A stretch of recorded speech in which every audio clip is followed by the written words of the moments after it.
welcome to the United States. Almost. We shot our first 2 or 3 weeks in very cramped quarters. We did the scenes that take place at the Bureau of Homeland Security.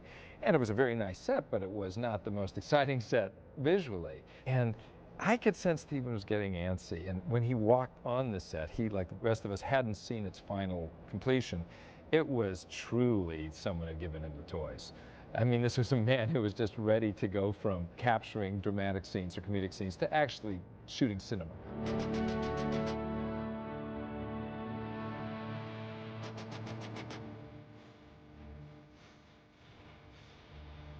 I'm never going to leave this set.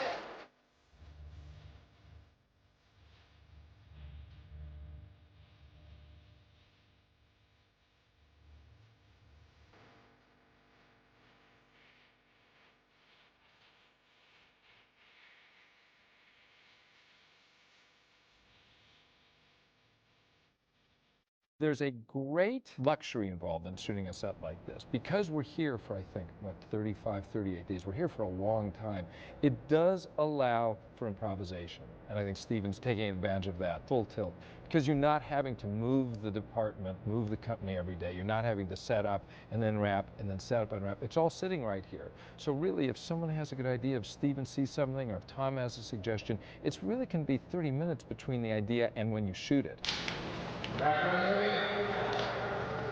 Action.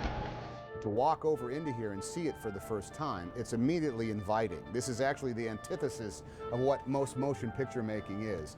It is bright, it is airy, it is cool, there is plenty of places to sit, there is a lot of headroom.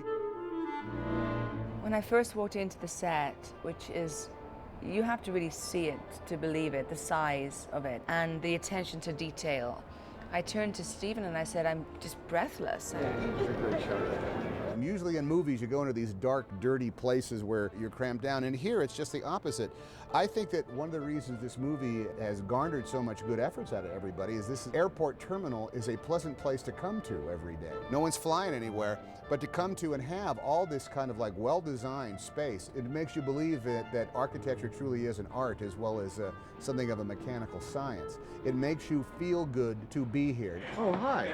Hey, how you doing? This is a magical set. It was 6 times larger than I thought it was going to be. Almost hard to comprehend how they got all this done. Do you know anyone in New York? I guess the first thing we shot was an interrogation scene where I'm interrogating Tom. And after the first day of shooting, I went home and I said, you know, this is going to be great. I mean, this is not only going to be great in terms of the artistic quality that it's going to bring, but it's going to be great to go to work every day. Well, I think the success of the tone is something that's in process right now. The reality is it's Steven Spielberg, the way he is shooting it, the way Janusz Kaminski is lighting it, the way all the filmmakers are coming together to create the tone of Terminal is something that really is only defined in the actual making of the film. In the Terminal big set here, we're almost completed with shooting, so there's been a population of 600 extras a day going through here for about 20 days probably now. It was a set that had to work both in terms of space and lighting and everything else. This was a very complicated production plan and set to execute because it was like a big giant puzzle. One thing can only happen after something else happens, after something else happens. It's a very collaborative process. Alex McDowell, Janusz Kaminski, David Devlin, our gaffer, and Jimmy Kwiatkowski, our key grip, and myself had several meetings over very large, specific, and intricate models to make sure that we took into account all of the department's needs. Right from the beginning, we knew that we would like to create a set that feels extremely real. And the gaffer, David and Jimmy, we would always look at the set and we would think and kind of laugh at it because once the viewers see the movie, they will think that we shot the movie at the regular terminal. And of course, the scope of the lighting, it's unbelievable because you are lighting an existing terminal.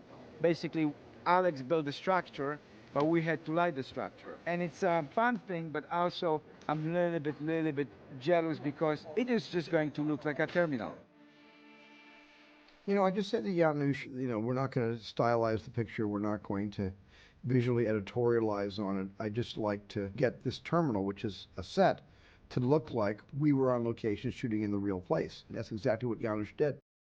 Janusz still had some tricks up his sleeve, and he gave it a kind of really nice, colorful wash. He lit it beautifully and elegantly, but realistically.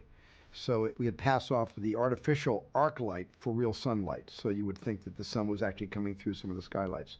Janusz bounced a lot of light off of the white sheets that were hung overhead and down the sides of the airport, and it gave us a tremendous ambience that looked like actual sunlit ambience, and then the lights would be turned off when there was a night scene. And then Janusz would rely mainly on the lights from all the different food court shops and all of the different stores in the main concourse. The whole aim of this movie was to create an environment where the actors can coexist and perform just like they would do in an existing terminal. Flight 9435 from Beijing. We started the film very blue. The film begins very cool, with a cool look, because we don't think of immigration as a very warm, comfortable place to be standing for the few seconds or minutes it takes to clear you and get you on your way. So we wanted to start the film, looking kind of green and blue and cold, cool. And so all the cool tones are evident right until Viktor starts to settle into his home and settle into his predicament, that he's going to be stuck at this airport for an unspecified amount of time. And then as you start to get to know Viktor and you start to warm to him, the colors warm in the movie and everything starts to go more toward the warm tones. Oh, hi! Okay, please. Good. It's nice that almost everybody on this movie has spent most of their time in commercial international airports, because Mary Zoffries understands that sometimes airports are like a freak show. I mean, my God, people travel almost in their underwear. So Mary took a chance and just did a whole motley crew in her costume designs. And she had the best time with the extras. She had the best time making them look like the people that we sometimes notice or sometimes choose purposely not to notice because they're so daring in what they're wearing. And Mary was very daring in how she dressed some of these extras. I would say on a daily basis, we have about 500 to 600 extras, and at least half of them get touched by wardrobe. And what I mean by that is that they either get dressed from head to toe, or they get a piece added, or an accessory added, or something to give them something that will enhance the movie or the character that they're playing. Even though their background, what I like to do myself is to create a character for every single person that goes in front of the camera.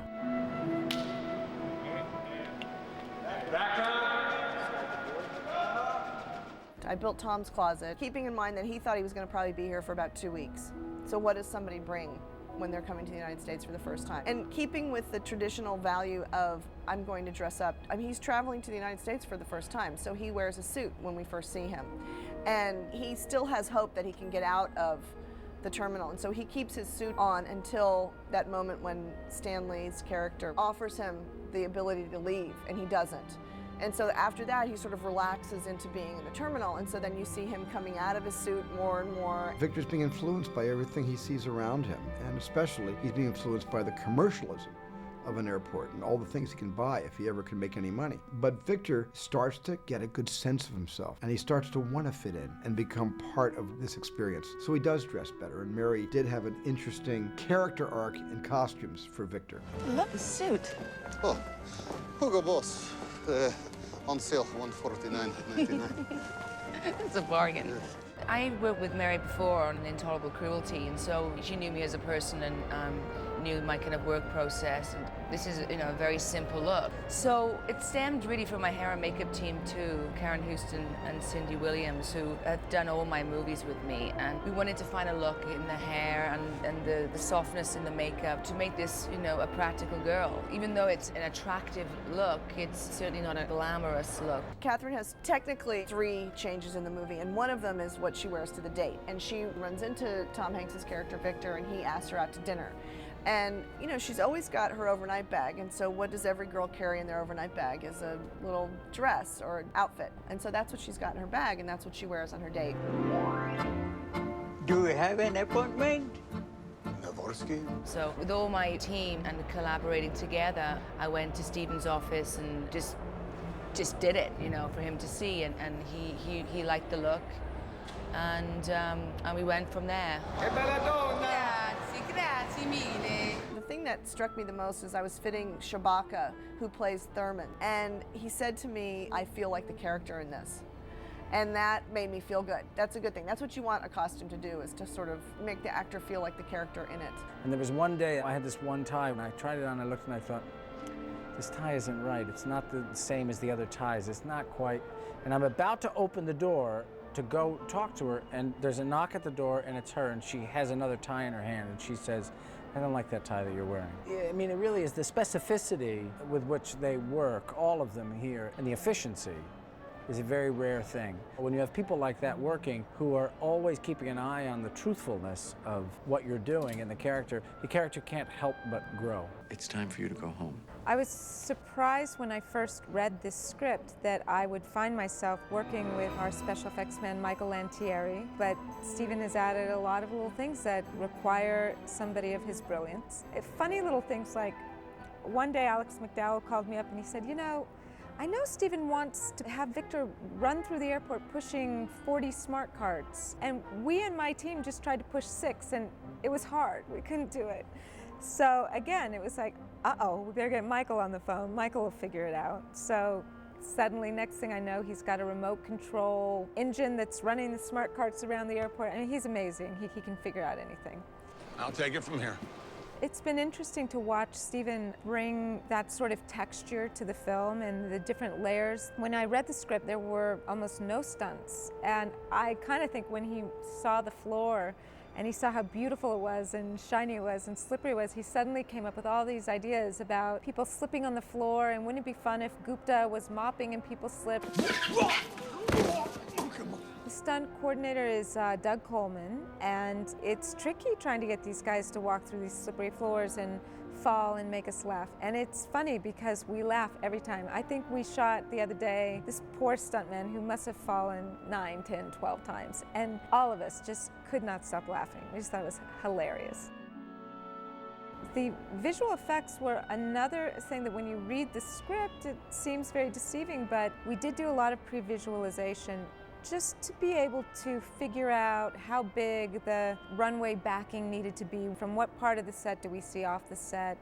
We have to put the world of the airport out these windows, and we want to show that there's an active world that Victor can't get to. You know, he can't get on those planes. We need to see all of those. So there'll be a pretty substantial amount of visual effects to create the world of the runway and the tarmac out these windows. It jumps off the page when I read it first, and then putting it on his feet, as we say, you know, actually the work process. And the pace in which Steven works is the way I particularly love to work all the time, because you're right there in the moment. Amelia.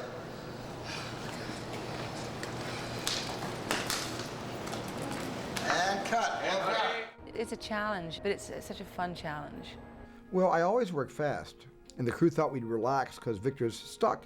Life is waiting. He's stuck at the airport. He's waiting for life to begin. And I think the crew thought, well, Steven will take his time on this. Janusz will be much cooler on this. We'll do 10, 11 shots a day because, after all, it doesn't have the same energy and drive and determination as Catch Me If You Can. Well, I thought that was wrong for them to even presume that, because in a way, the only person standing still is Victor, but everything is a swirl. Everything is a blur around him. So there's a tremendous pace to this story. The average scene in this movie is like 1 minute and 45 seconds. And so even though Victor's stuck at an airport where you would expect the film to have no energy, the film to close in on itself and be extremely lugubrious, just the opposite is what I really intended. I wanted everybody, passengers coming, passengers going, to create a kind of gauntlet. There's one shot where Victor just stands and the camera pulls back to the very, very end of the airport. And Victor, you just lose him, he becomes invisible.